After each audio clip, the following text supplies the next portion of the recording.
Hello, everyone. Welcome to today's episode. Today is Monday and marks the beginning of a new week. So, before we go to the chart, let's check fundamentals for the week. Let's do for the whole week, not only for Monday. It looks like my network is not really good, but we're going to manage. All right, so if you look at fundamentals for the week, as you can see, today being Monday, we have GBP bank holiday. So those of you who trade GBP pairs, you know what to do.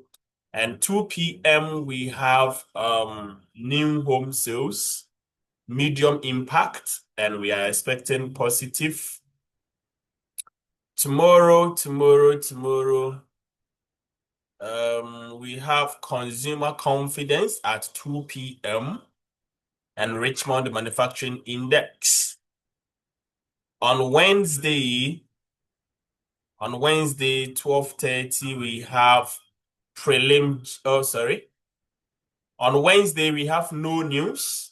So on Thursday, we have prelim GDP and also unemployment claims, prelim GDP price index, pending home sales, and 10 p.m. FOMC member Waller speaks. And on Friday, we have core PCE price index. So these are the fundamentals we have ahead of us this week. Now let's go back to the chart. Let me clear everything. And let's go to weekly chart. Now, if you look at weekly, weekly is actually behaving some way, right? Okay, so if you ask me, all I will say, now you can see that on weekly chart, there was an all-time high. The market created a high which was lower, like as it is, you see it's declining, and this one too. So you can see some kind of a decline, but the support remains unchanged, right? The support remains unchanged. So we're having some kind of a descending triangle, of which potentially it might break to the upside. All right. So if you look at weekly charts clearly, that is what it says. And let's try to make more meanings to it.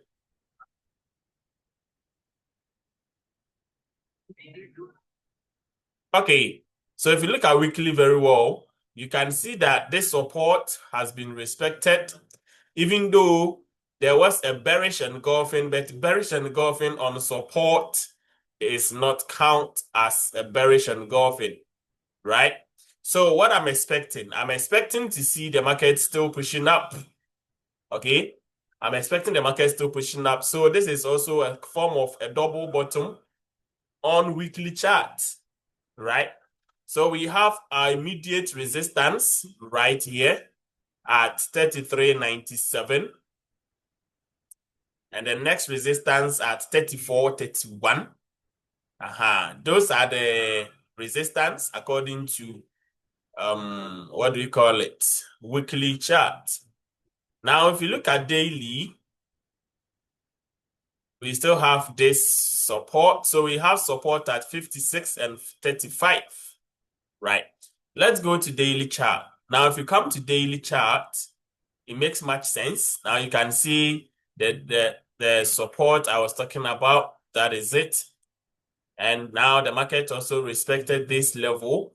So what I'm expecting is to see the market testing the 58 level to all the way to somewhere 55.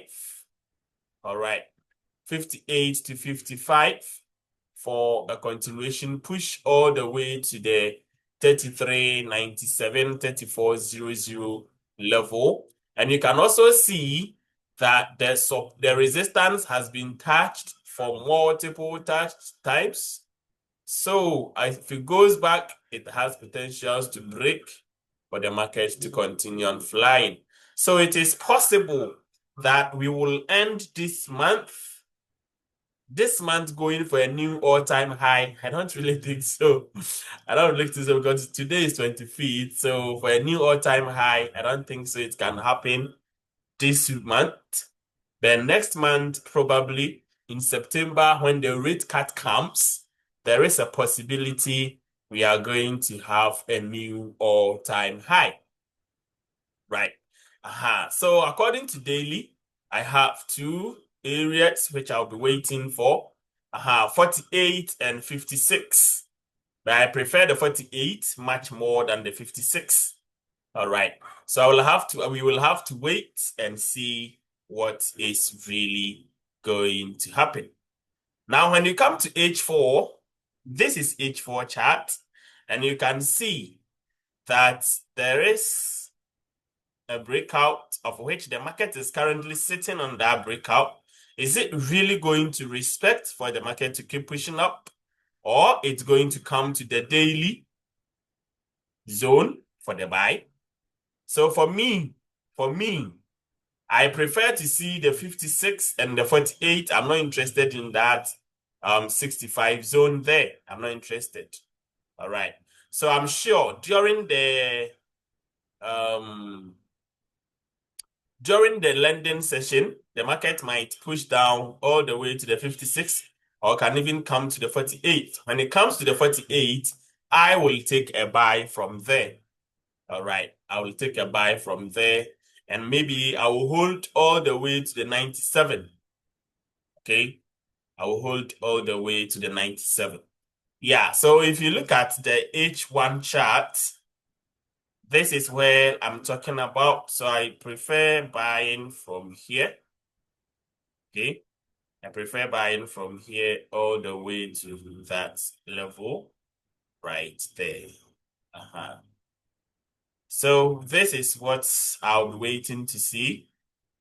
And if the market behave exactly as I want, then congratulations. It's going to be a very nice trade. So I have two zones already. This, okay, and this. But I prefer the lower zone to the upper zone. All right. So guys, this is all I'm expecting to see this Monday. Okay, that is today. This is what I'm expecting, and this is where I'm willing to buy from. Okay. Anything apart from this, I don't think I'll be interested, but maybe the market will give a different thing. Who knows? So let's just be on the sidelines and wait. Once the road is clear, we will all go into the market and trade. Guys, make sure you like the video, comment, share. Let me know at least you are watching. Okay. This is Pip Hunter here, and the Pip must pay. Make sure to manage your risk very well because you have no idea of which trade hitting your TP and which trade hitting your stop loss. It is only risk management which can keep you active in the game for the long run. And until then, I will see you in the next video and have a nice day.